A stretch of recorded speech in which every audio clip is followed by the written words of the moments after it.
stop storing fats. Meaning what? Zip lah. Don't continue to anyhow eat. So that's number one. Now, number two, see, even if I stop storing body fats, right?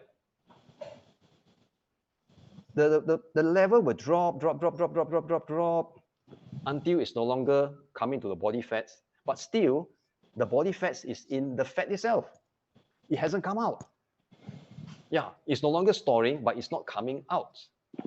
Fortunately, in Mother Nature, we are already designed to have capillaries linking the body fat, which is a tank, into the blood circulation system, right?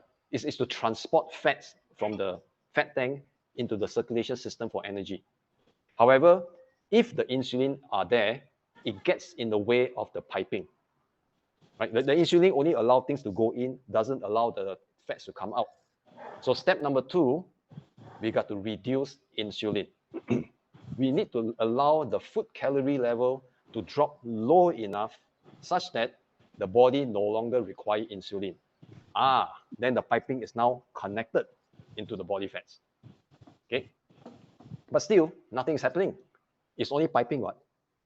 Okay, the fats still haven't come out. The third step, we need to enable something called lipolysis. All right. Now lipolysis happens when usually it happens at night. At night when you're sleeping, the energy inside the muscle tank start to become so low. Okay, before it goes into empty, it will send a warning signal to the body to say, okay, it's time, I need to get my reserve energy out. So this is a stage where the body will start lipolysis. Basically, it's like installing a pump, okay, to start sucking out the body fats. And finally, the fats are transported into the muscles to be burned for energy, right? And this is the time where your body start to lose the weight, lose the fats, okay? Now, take note, if upon eating, so just as good, right? The body fat start to burn, but the moment you eat, guess what? Your food calories level rise, insulin response automatically kick in because it's time to collect the calories. Lipolysis disappear. Okay, fat burning totally stop. The body now switch to burning your food calories for energy. So you can exercise all you want, you are not burning a single ounce of body fats if the food calories continue to come in.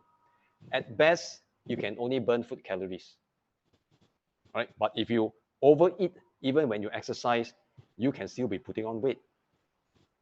Okay, so that is the function of how the body works. Now, you can lose weight. Now, what happens if we continue to live with an indulgent lifestyle? Remember the earlier one I showed you, anyhow eat? Okay, you realize you are putting on weight, but instead of embarking on healthy weight management, you continue to lead an indulgent lifestyle. What will happen? So let me share. Okay, let me share. After a while, your muscles, okay, your muscle tank get fed up. Okay, your insulin is there trying to force feed the calories into the muscle tank, but the muscle is saying, hey, I got enough already. I just cannot take it anymore. So what will happen? Your muscles will get into a stage of what we call insulin resistant. Basically like this cock, where it stuff up the funnel. Yep, the funnel is there, but it doesn't allow the calories to come in. So when that happens, guess what? All the food calories that you're consuming are now being diverted into the body fats. And this is where your body fats get even bigger and bigger. But that's not the worst thing. Your muscles still need energy to survive, right? And very soon, the internal energy in the muscle get depleted until empty. But because of the insulin, they cannot kick in lipolysis. Yeah, because the insulin is still there. So in order to keep your muscles alive, what will the body do? The body will then trigger its own self-destruction. Right? It will eat away its own muscles to feed into the mitochondria to produce energy. Right? So insulin resistance is really a very, very sad state to be in. For people who are insulin resistant leading to diabetes, what the doctor will actually do is to ask them to take insulin jab. That's very painful. Okay, but for people who are not into diabetic range, the consequence of insulin resistance is really, really obese. Your stomach will stick up. Right? Now, you might not be overall looking fat. You might even be skinny fat. Because why? You are losing muscles and at the same time, you are storing fat.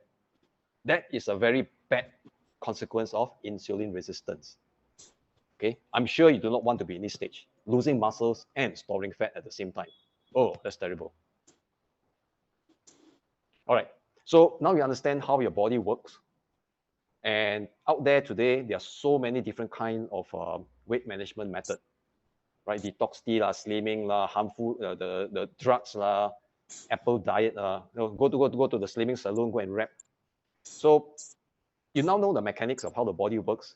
The question I have to ask is, does this method truly fulfill the approach of proper calories management?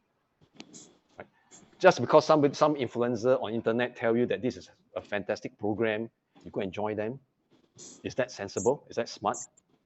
In fact, as a smart consumer, you should be asking, how do this thing actually works to reduce my body fats? Never jump into a program without understanding how they work. Potentially, it can be quite dangerous. Okay, take note, weight loss is not equal to fat loss. Yeah, weight loss is not the same as fat loss. What we want is to lose the fats. For people who have actually tried losing weight before, you know it's not easy. It's not as simple as eat less and exercise more, no? Because there are many real life challenges that we face. You know, it's quite easy to store and quite difficult to burn. True? You experience that? Yeah. So why do we keep storing fats in spite of all the effort that you put in? Now, there are many reasons, many practical reasons. Number one is stress. Okay? Every day we got to work. We got family issues, we got financial issues, there are stress. Stress leads to craving. And when you crave, you eat all the unhealthy food, right? Yeah. And the worst thing is stress will force the fat to be stored in the tummy area. So that's even worse. Second reason, presence of refined carbohydrates and sugar. Many of us actually eat out, lunchtime, dinner time, sometimes even 3 meals a day. To find healthy food in the food court, in the restaurants, is not easy. And usually we are being offered all this kind of refined food. So all this refined food push a lot of calories into our bloodstream, is very easily get stored. Okay. Third, insulin resistance. Remember just like I mentioned? Yeah. Right. The calories are not flowing into your muscles. And since they are not flowing into your muscles, all the calories are being transferred to the body fat. That's why the fat gets bigger and bigger. And finally, an unhealthy gut bacteria balance. Do you know there are certain bacteria in your gut that will ferment all the undigested food and turn it into short-chain fatty acid? So if you have a lot of this kind of bacteria, your body actually absorbs excess calories from the fermentation. That's bad news, you know? That's bad news. Okay.